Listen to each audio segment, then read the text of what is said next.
Doesn't it feel great to be alive? Hey, baseball fans, Ryan here. I hope you are all having a awesome Friday Eve and a awesome Thursday. Happy Thursday. Happy beloved Friday Eve, because tomorrow is Friday. Woo, woo. But also, guys, we got some business to get into right now. So without further ado, guys, welcome back to the channel of Main Event Baseball with Ryan. So in tonight's episode, I am going to address something that happened at last night's Boise Hawks versus Missoula Paddleheads game. And then we will get right into some MLB trade deadline talk. But before we can get into all that, I wanted to send out a shout out to Riley Dayton, the t-shirt I am wearing. She created for me for this YouTube channel. So thank you, Riley Dayton, and shout out to her.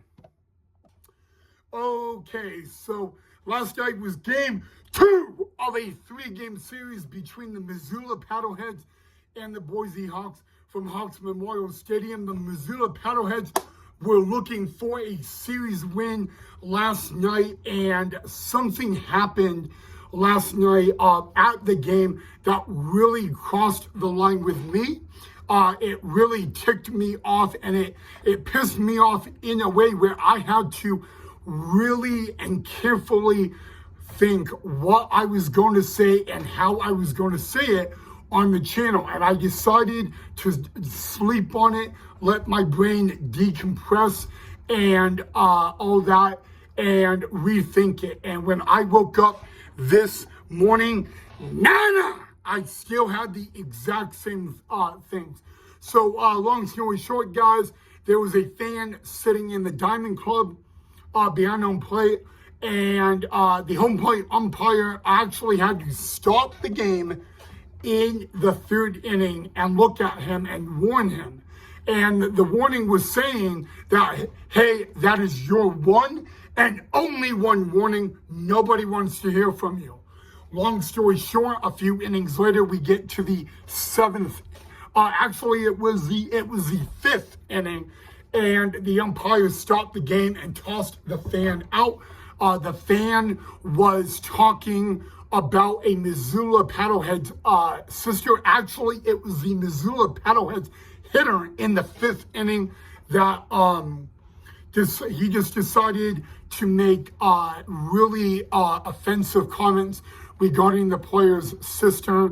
I do not want to get in trouble. I will just say it was pretty racist of what he did say, and the umpire threw him out. The one thing about me that was tough for that was holding my composure, and I will admit it was not easy.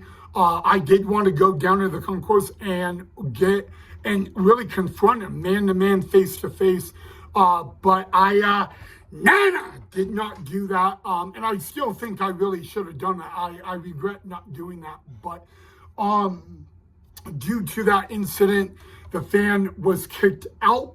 I had a discussion with the Boise Hawks front office last night, and I informed them that I am going to make a complaint against them for that.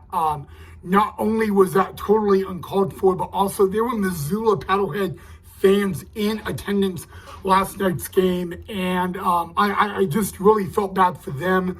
And it's really not about winning or losing. If any of you guys know, I say this on my social media, I am literally married to the game of baseball, and what he said, even though it was on for the opposing team, it is still the game of baseball, and he disrespected the game of baseball, which means he disrespected the person I'm married to.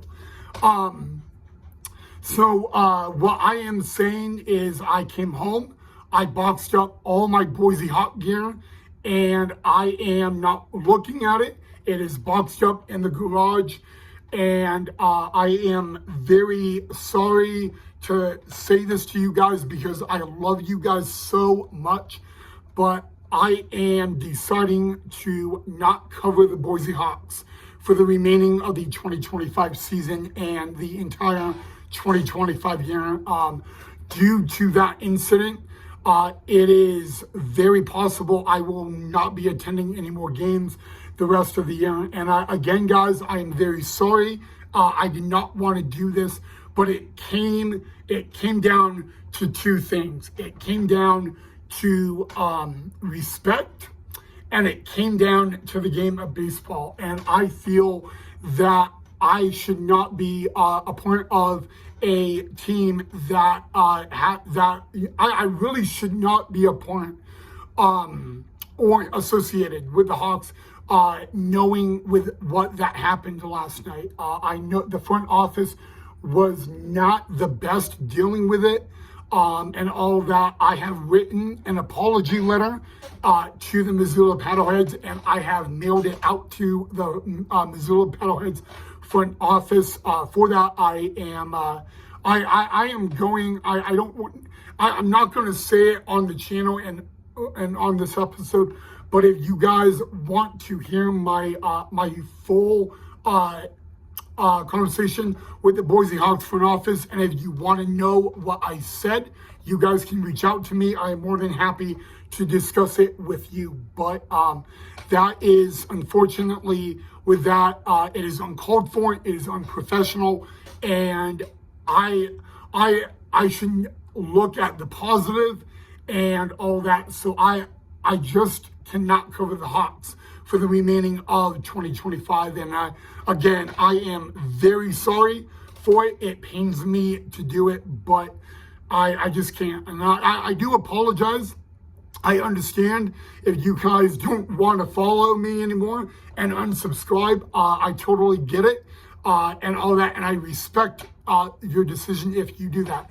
But I thought I would be upfront and honest with you about that. So I do apologize and all that. But if you guys ever want to reach out to me and know a little more detail, I am more than happy to share it with you guys.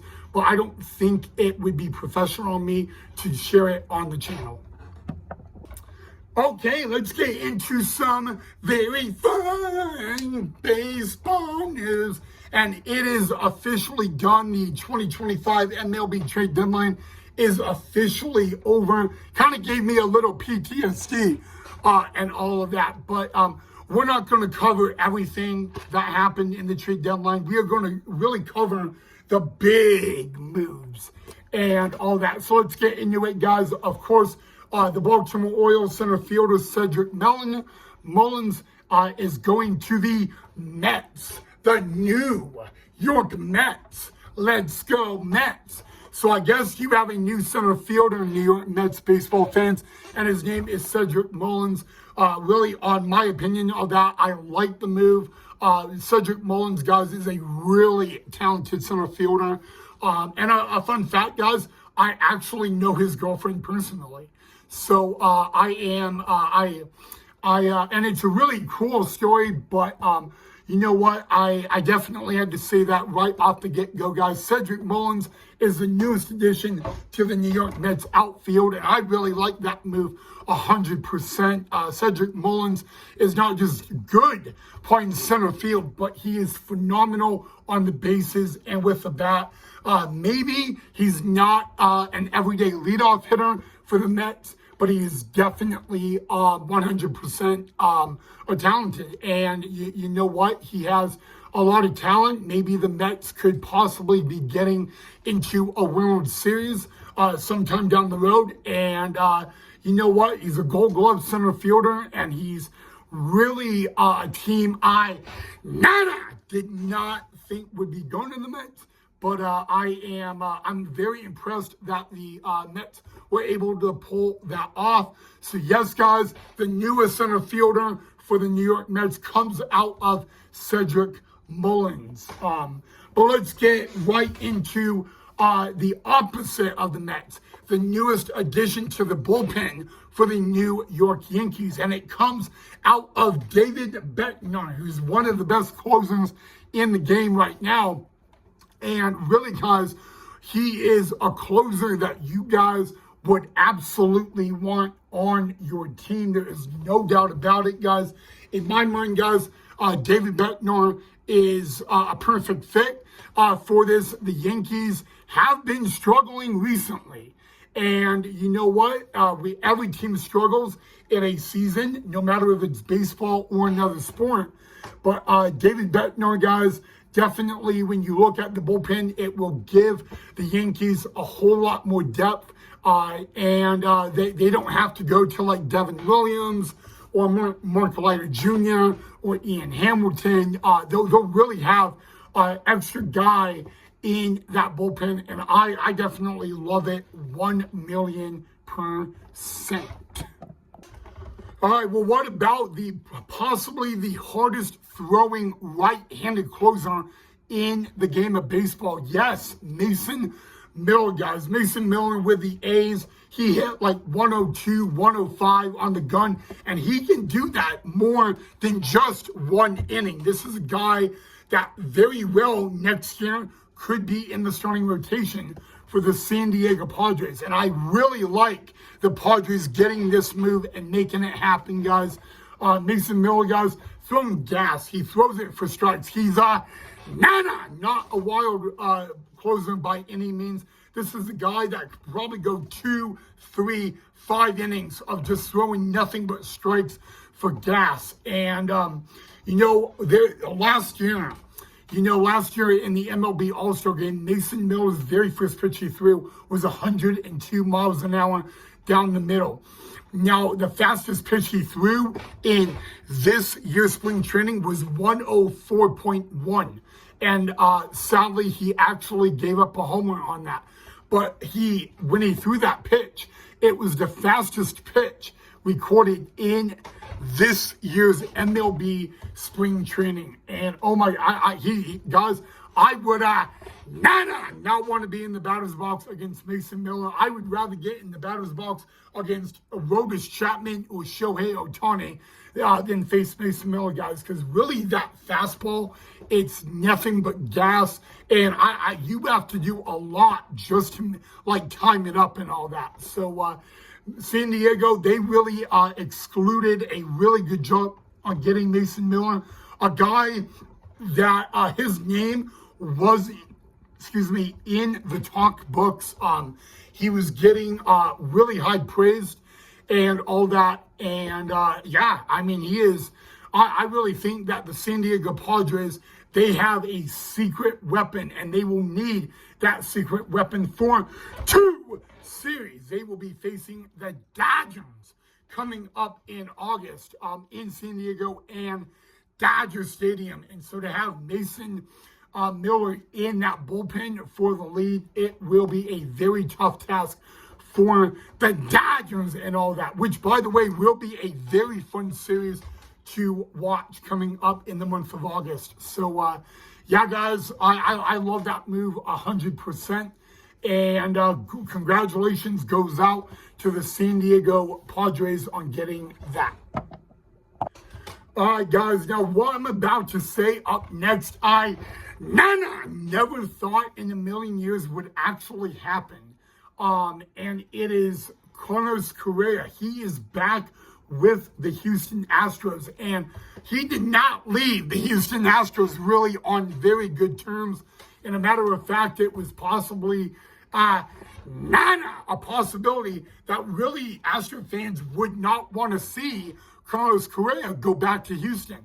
Well, he's back with the Houston Astros, and I don't know, man. I mean, do you guys really know how good, how dangerous Carlos Correa was in the postseason when he was with the Houston Astros? I mean, really, guys, this is a guy that could have been better than Shohei Ohtani and Aaron Judge combined, But one thing, guys, is maybe I'm not the biggest fan of Carlos Correa, and I'll be very admitted on that. but I am very happy for the Houston Astros. I mean, they really were able to get a guy. I want to know what Houston, what reception of the fans he will get when he comes back to Houston. By the way, the Astros will begin a series at Fenway Park tomorrow. So, you know what, God, and I have a good feeling that he will be in the lineup tomorrow, guys. But welcome back to Houston Astro baseball. Carlos Correa, guys. And that's really the short, simple, sweet thing I have to say about this. I have a baseball question for you guys.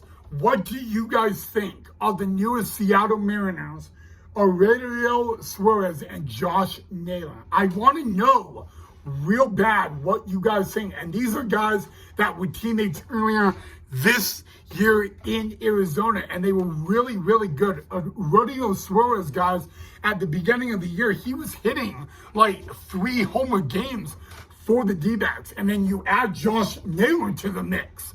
You know, I want to know if, especially if any of you guys are Seattle Mariner baseball fans, I want to know what you guys think of all of this down below in the comment section. I really think that these two guys can actually get the Seattle Mariners possibly to their very first World Series in franchise history. Guys, let me know what you think of those two guys being added to the Seattle Mariners clubhouse. Now, Sir Anthony Dominguez, guys, and this is a really cool story because a few days ago, there was a doubleheader in Baltimore between the Blue Jays, Canada, and the Baltimore Orioles. And in game 1, Sir Anthony Dominguez pitched for the Baltimore Orioles out of the bullpen. And then right after game 1 of a doubleheader, boom, what happened? He got traded to who? None other than the Toronto Blue Jays. And on top of that, in game 2 of the doubleheader, he ended up pitching for the Toronto Blue Jays. And this was a few days ago. And I don't really remember the last time that actually happened. So if you guys remember the last time that actually happened, let me know down below. But it was really, really cool to see, guys. I mean, I don't remember the last time that happened. Let's just put it out like that. But, you know, and then, guys, Taylor Rogers was traded earlier today to the Pirates to start the trade deadline. And by the end of the trade deadline, he was traded again. And it was to the Chicago Cubs, guys. That was a big, big story. And really good for the Cubbies, by the way. But, yeah, guys, I mean, a lot happened in the trade deadline today. Sandy Alcantara, Dylan Cease, they were not traded. But without a doubt, guys, I was really surprised Sandy Alcantara was not traded. I really thought he would be a guy on the market, and apparently he wasn't. But, yeah, guys, I mean, a really crazy day. I love the trade deadline day, but it also gives me PTSD. Just saying. You know what? I'm really thankful that the trade deadline is over because now I don't have PTSD. All right, guys. Well, just a reminder that this Saturday, which is 2 days away, will be in a MLB history game. Reds Braves are playing on Fox at Bristol Motor Speedway. I will be covering that game right here on the channel. So make sure you guys, and that will be this Saturday, which is 2 days away, and all of that. And then we are literally just a couple weeks away from the very first ever Women's Pro Baseball League tryout at Nationals Ballpark. So really, guys, it is going to be fun. The month of August should be a very fun month on the channel. So I am very, very excited for the month of August, and I really hope you guys are too. And kids, you got to get ready for one thing, and that is get ready to go back to school. All right, guys, before I end the video, again, I do apologize about the Boise Hawks, guys. This is a decision that I had to sleep on. And when I woke up this morning, nothing felt different, nothing changed. I don't expect you guys to understand, but I wanted to be very honest with you. But if you guys ever want to know a little more info on really, there is a deeper reason. I want you guys to feel free to reach out to me at any time. I will absolutely be happy to answer all your questions about it, guys. But I'm not asking for you guys to respect my decision. I'm not asking for you guys to even understand it.